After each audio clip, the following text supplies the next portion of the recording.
Bienvenidos amigos y amigos a nuestro podcast donde cada semana, dúo dinámico, donde cada semana entrecruzamos las ideas. Me encuentro esta semana nuevamente con mi amigo Iván Soto, con el cual hemos tenido un parto de ideas acá.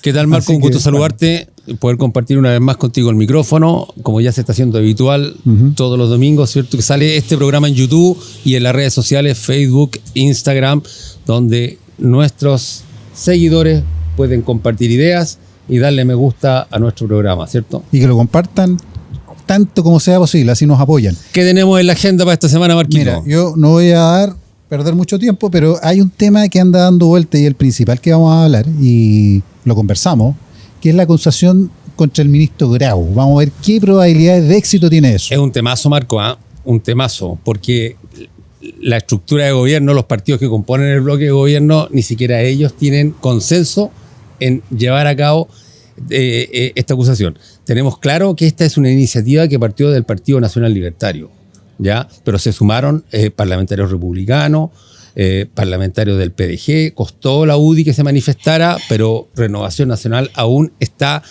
al debe, no ha planteado su decisión. ¿Te puedo hacer una pregunta respecto a eso? ¿Tú ves que esto vaya a tener realmente una repercusión? Porque cuando estaba el Frente Amplio, yo me acuerdo, y estaba el expresidente, que en paz descanse, Sebastián Piñera, se hizo un abuso de las acusaciones constitucionales. Y la verdad que la vez anterior, cuando se trató además de hacer una acusación constitucional, no sé qué ministro, tampoco funcionó. Mira, cuando tú quieres desperfilar una acción, tú la analizas. Le das hasta que ya cae en la vulgaridad y la gente le pierde la credibilidad en la acción. La acusación constitucional es una acción política, ya que está establecida en la ley, ya para entes políticos y que son del poder legislativo y ejecutivo. Entonces, ¿qué hacen? Le dan hasta que la gente ya pierde credibilidad y dice no va a pasar nada. Yo creo que la iniciativa es buena, porque no se puede pretender que una persona venga a hacer la práctica a una de las estructuras, fue, de hecho. Indiscutiblemente, una de las estructuras esenciales del gobierno, ¿cierto? Un ministro de Hacienda y un ministro de Economía. Pero hay que dejar claro una cosa, que la gente tiene que entenderlo, que el ministro Marcel fue nuestro ministro de Hacienda durante más del casi, podría decir, el 90% del gobierno del presidente Boric, y que el ministro Grau estuvo solamente los últimos 6 meses. Y él está, en cierta medida, pagando los platos rotos. Eso hay que tenerlo claro.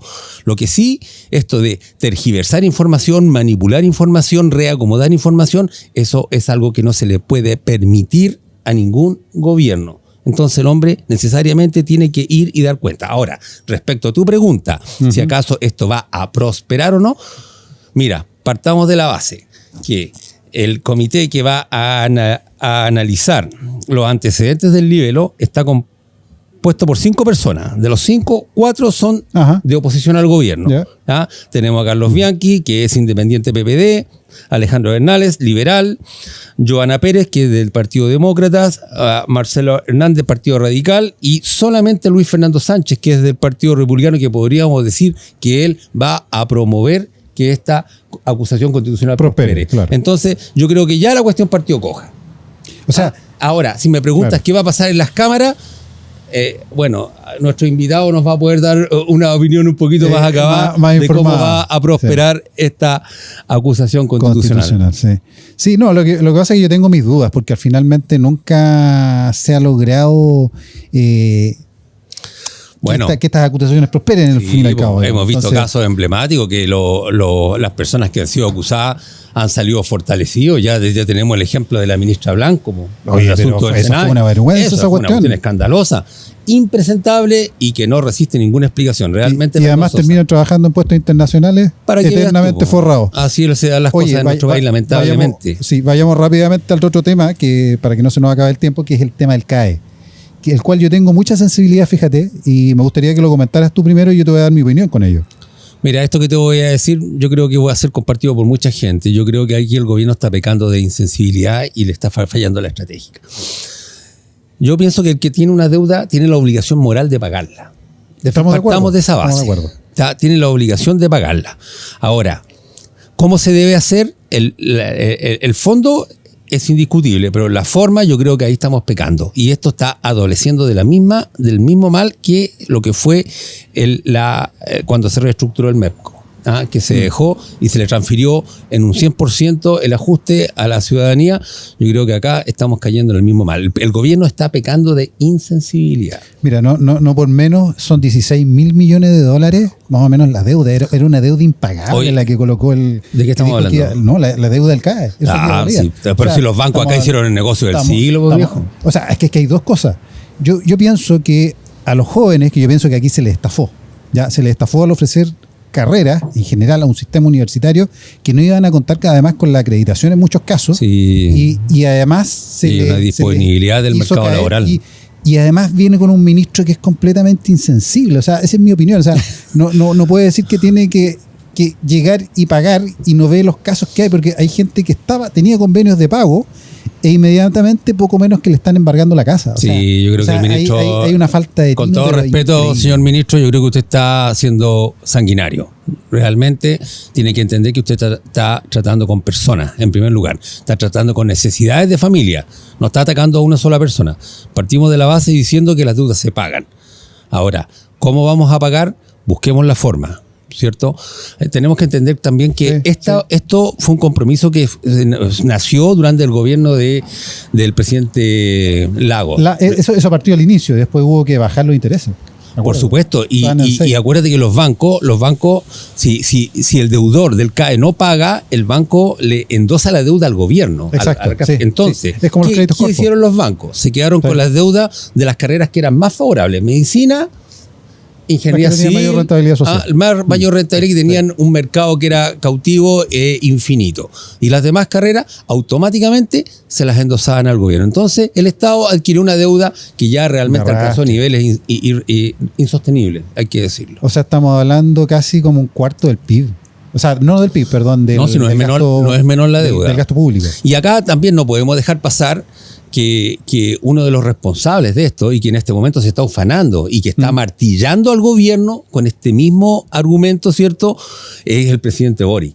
Porque él le hizo una promesa a la juventud. Él fue que avivó la cueca. A los estudiantes de Chile, claro, que les iba a condonar el CAE, cosa que no hizo. Y hoy en día está atacando al gobierno con ideas respecto a esta misma materia y lo está acusando de insensible, que está haciendo cobros indiscriminados y está utilizando todos los epítetos habidos y por haber para poder quedar como el Robin Hood. ¿Sabes qué? Pobres. Yo pienso en lo siguiente, y ahí lo vinculo con el otro temita colgado ahí, que son dos caras de la misma moneda, la verdad, estos dos gobiernos que han ocurrido hasta recientemente. Y te lo digo porque, y ahí están las palabras del tema inflado, el tema becas Chile, una beca para capital humano avanzado, del cual bastante gente fue a estudiar y se infló. Aquí creo que fue un reportaje de video. Estaba hablando de los becados que no regresaron y que no han pagado. Yo lo conozco muy de cerca, porque a mí me tocó ser becado en su momento.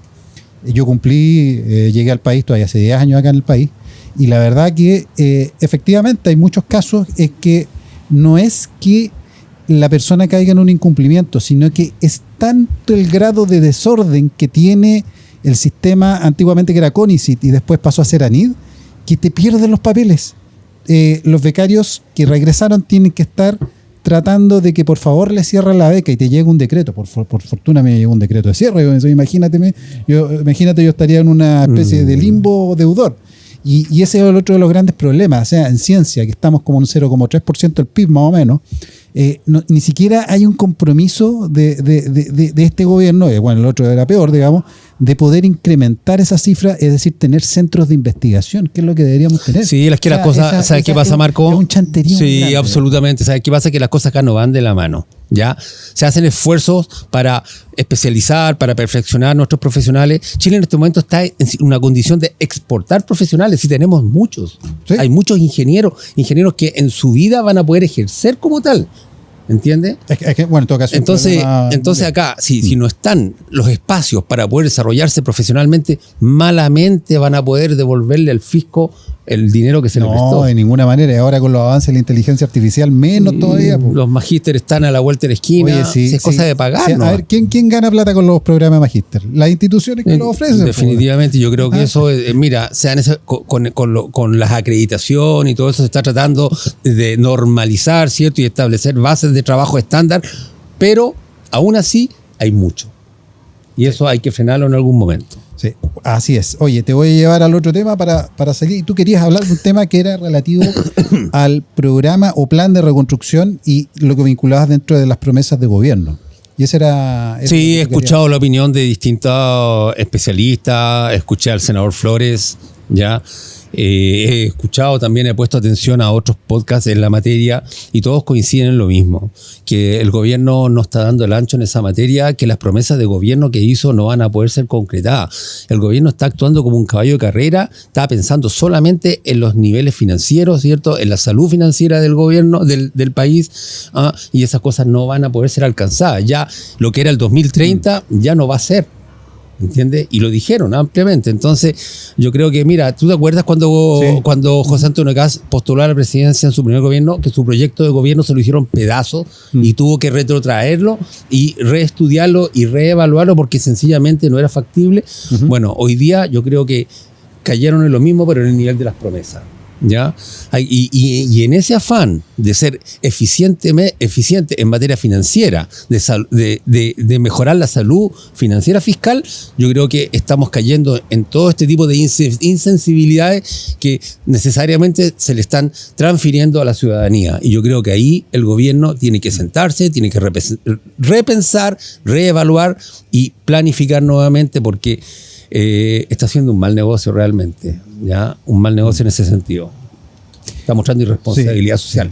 Yo te voy a hacer un comentario del gobierno y con esto vamos a cerrar. ¿Tú sabes quién es? Bueno, creo que sí. Peter Thiel. Sí, por supuesto. Es un empresario, abogado, titulado en la Universidad de Stanford, 58 años el hombre, tiene un capital de 2.100 millones de dólares, creo, más o menos, y anda por el mundo, está involucrado en la guerra, en la Franja de Gaza, en un proyecto contra Palestina. Tiene sus vinculaciones y creo que también tiene algunos problemas legales que lo arrastran, ¿cierto? Y hace poco tiempo atrás se pocos días atrás se reunió con el actual presidente, don José Antonio Kast. Te quedaste corto con el tema del dinero. ¿Por qué? Porque son 23.600 millones Dios de dólares. Mío, que me preste una luquita. De fortuna. O sea, con eso financia Eternum este podcast. Sí. Oye, el tema es que se reunió con José Antonio Kast esta semana que recién pasó.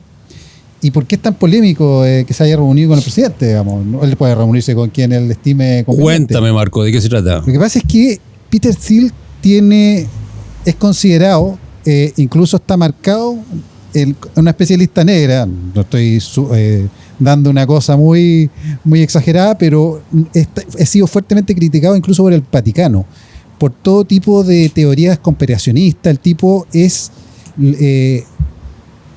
está en contra de las democracias liberales. Es decir, ¿cuál es su proyecto? Que es bastante desquiciado, que debería haber una especie de CEO, un gerente general, que manejara los países y sería mucho más eficiente. O sea, le quiere dar una estructura empresarial.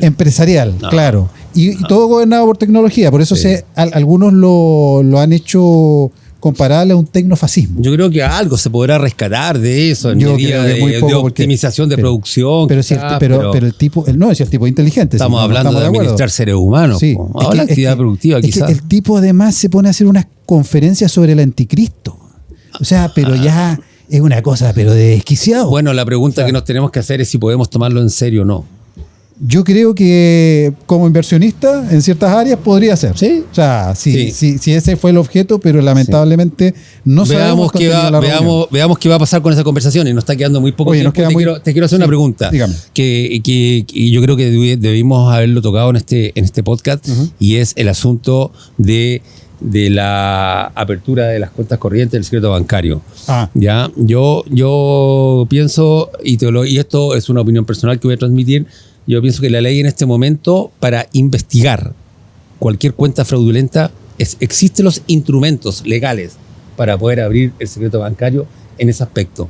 Pero aún así creo que, insisto, es personal, el secreto bancario no debe ser abierto al uso y abuso de cualquier persona. Yo estoy de acuerdo con eso, pero como yo te manifesté anteriormente, relativo a los mecanismos de control que tiene el Congreso son bastante débiles. ¿Sabes lo que me pone la alerta? El hecho, mira, el Tren de Aragua tuvo la facilidad de poner ejecutivos bancarios, casi 80 millones de dólares fueron transferidos producto de la extorsión, viejo. De la extorsión, y pasaron libremente el filtro de nuestro sistema financiero. Había hasta una ejecutiva. Por supuesto, dos. Ay, qué corto. Sí, pero si tú ves el calibre de las grabaciones que encontraron en su teléfono, realmente ponen alerta. Imagínate que el secreto bancario se abre y llegue a manos de estos inescrupulosos. No, yo creo que definitivamente no doy mi voto en lo personal a eso. Sí. Bueno, nos despedimos de este primer bloque. Agradeciendo a, obviamente, el Resto Bar al Escondite, donde hacemos este programa, y por supuesto a Sofos Consultorías Limitadas. Nos vemos en el segundo bloque. Hemos vuelto, estimadas y estimados auditores, en nuestro segundo bloque de nuestro podcast Dúo Dinámico semana a semana, y tenemos a nuestro tremendo invitado esta semana, el presidente nacional del PDG, nada menos que Rodrigo Batuones. Muchas gracias, Rodrigo, por estar acá. No, a ti, Marco, me siento medio aquí. Tranquilo nomás. Estoy medio nervioso aquí en el dúo dinámico, me tienen al medio. Fuerza avante. Como jamón del sándwich. Claro, oye, no sé si es tan tremendo. Lo que sigue con convicción y con fuerza, eso sí. Mira, te parto el tiro preguntando, y una de las preguntas políticas que yo quiero hacer es por qué, esa es una impresión mía, ¿por qué razón el PDG, cuando negoció este tema del plan de reconstrucción, esta ley miscelánea del gobierno actual, a mi juicio que negoció poco? Entonces hay un tema de pañales, de rebaja de IVA, pero ¿por qué no se fue al hueso ese tema, por ejemplo, de por qué no utilizar el MEPCO y por lo menos un 50%, y eso le hubiera dado mucho más fuerza al partido, poniéndome la perspectiva del PDG? O sea, muchas gracias. Primero, muchas gracias por ponerte en la perspectiva del PDG. Lo que hubiera pensado. Eso es lo primero. Lo segundo, que somos un partido más que oposición, y lo quiero dejar en claro, somos de proposición. Y ustedes han visto los resultados, la opinión pública en relación a este megaproyecto, y le faltaba sensibilidad y corazón. Y en ese aspecto nosotros conversamos con los ministros, propusimos varias ideas, y algunas de ellas fueron tomadas y otras no. Y por de pronto muy felices que hayan sido considerados los medicamentos, que encontramos que es un abuso a la clase chilena, a un viejo, y le digo con cariño, a un adulto mayor que tenga que pagar por sus pañales en la etapa terminal, en la parte final, por sus medicamentos, y con el sueldo que tiene, con una pensión miserable.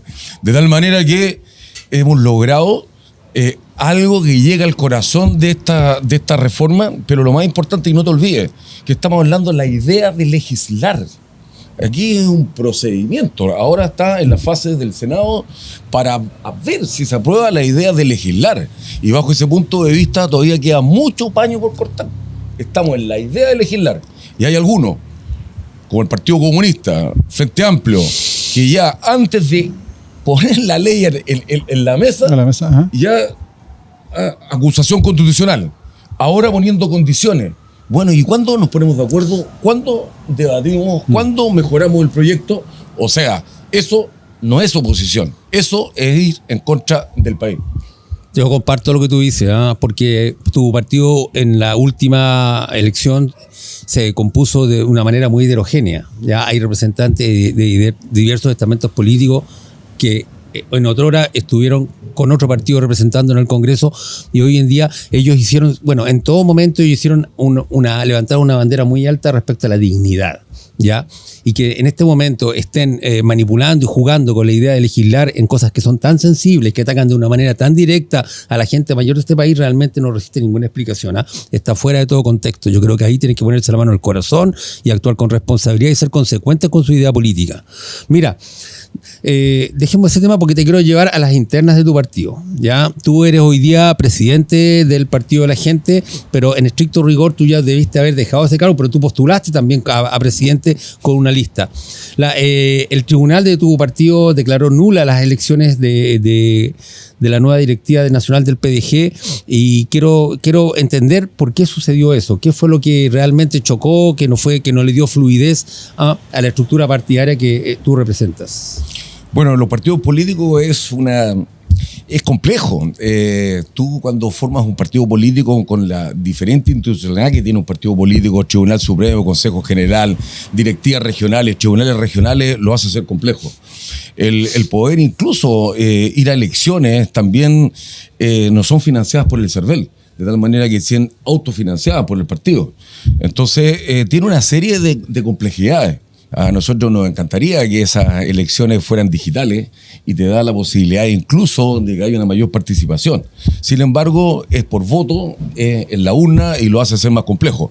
Bueno, el Tribunal Supremo del partido, a raíz de recibir las actas, los padrones y ver el proceso, tomó una determinación de anularla. ¿Pero qué fue lo que falló, Rodrigo? Bueno, fallaron bastantes instancias que están escritas en el fallo final, desde algunas administrativas y otras de procedimiento, y que nos imponen una condición de mejora. Tienen que haber sido cosas de fondo, creo yo, porque para tomar una decisión de anular las elecciones nacionales... Sí, pero estamos en un procedimiento. En este momento la lista B, en este caso, presentó un recurso al Tricel y estamos en la espera de ese fallo. Por lo tanto, no me voy a anticipar a eso y por lo tanto vamos a esperar con tranquilidad los resultados del Tricel. Nosotros somos respetuosos de la institucionalidad y eso vamos a hacer como partido. Lo que sí te puedo confirmar es que salimos fortalecidos. Tenemos la experiencia de lo vivido y por supuesto siempre que nos hemos equivocado, como lo hemos dicho en el inicio del partido es nuevo, se creó el 2021, específicamente en julio, hemos avanzado, tuvimos toda una experiencia que ustedes bien saben, sí, de los 6 parlamentarios que un día perdimos.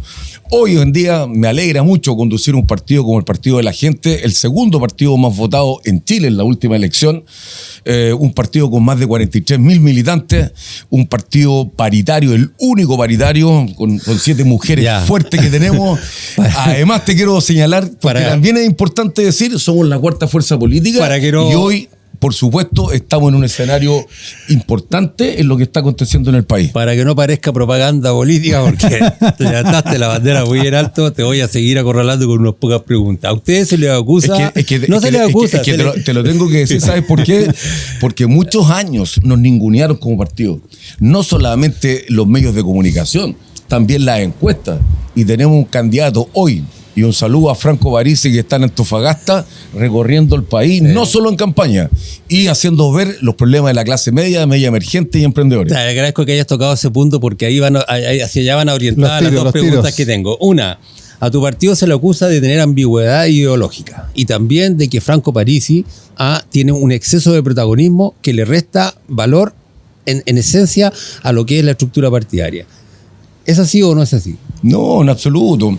La diversidad ideológica es lo que menos le importa a la gente hoy en día. Estamos cansados en las últimas décadas de una polarización en Chile. Blanco, rojo, derecha, izquierda. Porque sí, Chile es un país bipartidista. Bueno, ¿y cuándo nos ponemos de acuerdo? ¿Y cómo avanzamos? Entonces yo creo que aquí lo que nos tenemos que preocupar, Iván, y te lo digo en serio, es cómo llegamos a final de mes, cómo le solucionamos los problemas reales a la gente, y eso no lo hacemos con ideología, no lo hacemos con polarización. En eso estamos de acuerdo. Bueno, entonces hay que ponerse de acuerdo, y para eso está el Partido de la Gente. Y en relación a Franco, tú lo dices de esa forma, pero yo lo veo como un tremendo líder, una persona que está en contacto con la gente, que ha podido canalizar las demandas y mira los temas que se están hablando ahora. Entonces estás hablando de bajar el IVA a los medicamentos, estás hablando de mantener el 12.5% el impuesto a las pymes, estás hablando de reducir los años de carrera universitaria, estás hablando de un benzinazo que nos golpeó muy duro en hacerlo equilibrado. Los temas, y fíjate en las propuestas de Franco, son reales, son ideas concretas y no están en el marco de la ideología, están en el marco de la necesidad. Entonces lo estaríamos viendo en una futura presidencial. Absolutamente, te lo confirmo ahora. Y eso que él, por supuesto, como partido tenemos un proceso y nosotros lo cumplimos el año 2000, en la última elección, un proceso interno, lo vamos a tener, por supuesto, para el 2030. Sin embargo, la gente es la que a ti te posiciona. Te quiero hacer una corta reflexión, mira. Muchos dicen de que el PDG en este momento está en una posición muy particular porque tiene el poder de decisión en la derecha y en la izquierda. Yo creo que todos están recurriendo al PDG a las conversaciones. Yo creo que los ministros se deben de reunir todos los días con los parlamentarios porque ellos son los que dicen si la ley progresa o se estanca. ¿Es así? ¿Qué crees tú? A ver, dime. Yo creo que tenemos una tremenda responsabilidad como partido. porque para qué estamos con cosas, y hay que ser claro, el centro político en Chile desapareció hace mucho tiempo, y en la última elección con la salida de demócratas amarillos, incluso en un momento determinado con Evópolis, la democracia cristiana que se fue a la izquierda, Chile perdió el centro político, y el centro no es solo una referencia, es también un punto de equilibrio y también de sentido común, y en ese sentido creo que nosotros, pensando en Chile, y es como está votando la bancada, nosotros nos juntamos permanentemente. De hecho, este jueves le anticipo a ustedes que nos juntamos los 13 diputados junto con Franco Parisi y nosotros estamos actuando como bancada. Primero, analizando los proyectos. Nosotros no vamos a votar ningún proyecto en forma anticipada. Tenemos que conocer la realidad, las materias que se tratan. Y si van en beneficio de Chile, de la clase media, sea de izquierda o de derecha, lo vamos a apoyar con mucha fuerza. Rodrigo, yo te quiero llevar un tema que estábamos comentando en el primer bloque y se llama CAE. ¿Cuál es la postura de usted relativa al tema del CAE? O sea, ¿qué solución tendría que tener eso? Endosémosle también la acusación constitucional para también, que nos responda las dos al tiro. Sí. Bueno, lo hemos dicho el CAE. Nosotros creo que mucha gente, muchos jóvenes, en un momento determinado, con este crédito del Estado les permitió estudiar, pero tenemos el deber de pagar y eso no nos cabe ninguna duda. Eso no está en discusión. Creo que la gran mayoría de los chilenos tienen que exigir ese pago. Ahora, el tema, en el momento que estamos viviendo, en el tema de seguridad, en temas de crecimiento económico, en temas de pobreza, ¿por qué no decirlo? Eso es lo que estamos paralizados en el crecimiento, con mucho desempleo. Bueno, nosotros propusimos claramente el 5%, o sea, tú del pie. Primero, acercarte a la Tesorería General de la República, 5%, y a partir de eso transar en el pago. Pero esto que yo me voy para la casa, no pago, y peor lo que hizo el expresidente de dejar y hacer creer y crear falsas expectativas de que esto no se iba a cancelar, una vergüenza, y eso es deplorable para el país. La señal política, nefasta.